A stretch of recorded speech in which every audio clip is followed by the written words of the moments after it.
तो इस पार्ट की शुरुआत में हम देखते हैं कि माइक 10th फ्लोर पे पहुंच गया है। तभी माइक देखता है कि जिंगचियो उससे पहले ही 10th फ्लोर पे पहुंच चुका है। जिंगचियो माइक से कहता है कि मुझे यकीन नहीं था कि सेकंड पोजीशन में तुम आओगे, जिस पर माइक कहता है कि तुम तो एक लेजेंडरी सॉल्ट चाइल्ड हो और तुम बहुत ही ज्यादा फास्ट हो और तुम यहाँ पे कितने देर पहले आए हो। जिस पर जिंगचियो माइक को बताता है कि मैं बस 15 मिनट पहले ही यहाँ पर आया हूँ, जहाँ पे फर्स्ट 6th फ्लोर पर हमारी स्ट्रेंथ को चेक किया गया था और हमें हर एक लेवल पर अलग अलग टेस्ट को फेस करना पड़ा था। और मुझे यकीन नहीं होता कि तुम मुझसे सिर्फ 15 मिनट लेट आए हो। मुझे तो लगा कि तुम 1 घंटा से पहले यहाँ तक नहीं आ पाओगे। तुम ब्लेड मास्टर लेवल पर नहीं हो, पर तुम्हारे पास मार्शल आर्ट स्किल है और मुझे यकीन है कि तुम्हें फर्स्ट 6 फ्लोर पर कोई ज्यादा जोड़ नहीं लगा होगा, तुम उसे इजी ही पार कर लिए होगे। पर तुम्हें क्या पता है कि मुझे भी 7 और 9 फ्लोर पे बहुत ज्यादा टाइम लगा था। पर इन सब बातों को छोड़ो, देखते हैं कि ये आइस लेजेंडरी स्वॉर्ड को कौन जीतता है।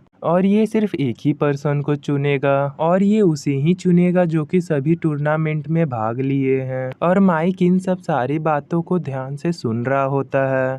जिंगचियो तभी अपने मन में सोच रहा होता है कि मेरे पास पहले ही से एक लेजेंडरी स्वॉर्ड है, पर मैं आइस लेजेंडरी स्वॉर्ड को भी हासिल करना चाहता हूँ जिससे मेरी ताकत बढ़ जाएगी। जिसके बाद सीन शिफ्ट होती है और हमें टावर के ऊपर का नज़ारा दिखाया जाता है जहाँ पे जिंगचियो पहुँच चुका था, जिसे देखकर वहाँ एक लड़का बोलता है कि मुझे यकीन था कि जिंगचियो ही इस पे सबसे पहले पहुँचेगा और मुझे यकीन था कि यही सबसे पहले 10th फ्लोर को क्लियर करेगा, क्योंकि ये एक लेजेंडरी स्वॉर्ड चाइल्ड है और ये बहुत जल्दी ही स्वॉर्ड किंग बन चुका था। इसके बाद वे सोचने लगता है कि सेकंड पोजीशन पे कौन आएगा, जिस पर दूसरा बंदा कहता है कि मुझे लगता है कि यान हो चाइल्ड ही दूसरा पोजीशन पे आएगा, क्योंकि उसने बहुत सारे स्वॉर्ड किंग को हराया है और बहुत सारे मैच भी जीते हैं। जिस पर दूसरा बंदा कहता है कि मुझे लगता है कि ट्वांग होन चाइल्ड ही जीतेगा, क्योंकि उसने ही जिंगचियो के बाद स्वॉर्ड किंग लेवल को सबसे पहले हासिल की थी। अभी तीसरा बंदा कहता है कि आइस फेरी सुई जुआन ही जीत सकती है,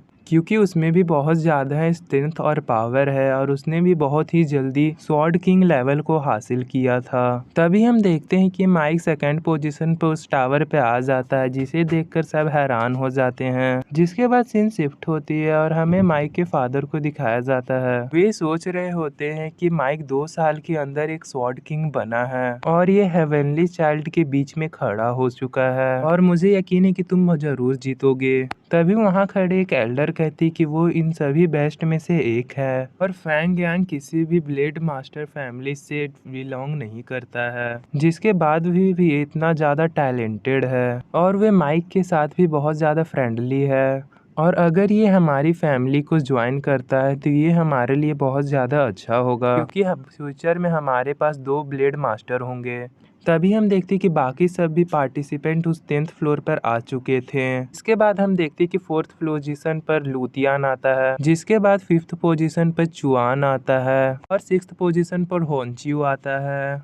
और वे ऊपर आते ही माइक का पोजीशन पूछने लगता है, पर वहाँ पर किसी को पता नहीं होता है कि माइक की पोजीशन क्या है। तभी वहाँ खड़ी लड़की कहती कि मैं जब यहाँ आई थी उससे पहले ही माइक यहाँ आ चुका था। तभी हम देखते कि माइक वहाँ खुद आ जाता है और बताता है कि मैं सेकंड पोजीशन पे आया हूँ, जिसे देखकर सब शॉक हो जाते हैं। तभी हम देखते कि उस सील में कुछ हलचल सी होती है और वे सील टूट जाती है और आइस लेजेंडरी स्वॉर्ड बाहर आ जाता है, जिसके बाद सब अपनी पावर से उसे अपनी तरफ अट्रैक्ट करने की कोशिश करते हैं, पर वे आइस लेजेंडरी स्वॉर्ड लू यान के अंदर चली जाती है, जिसे देखकर वे लड़की बहुत खुश होती है और कहती है कि अच्छा हो कि आइस लेजेंडरी स्वॉर्ड इसके अंदर चली गई। पर वो स्वॉर्ड बाहर निकल जाती है और माइक को बहुत ज़्यादा दर्द होता है, क्योंकि माइक के पास पहले ही से एक लेजेंडरी स्वॉर्ड थी, इसलिए वे इस लेजेंडरी स्वॉर्ड को अपने अंदर नहीं रख सकता था। और ऊपर से माइक की कल्टीवेशन लेवल भी हाई नहीं थी, क्यों जिससे वे इस स्वॉर्ड को अपने अंदर रख सके।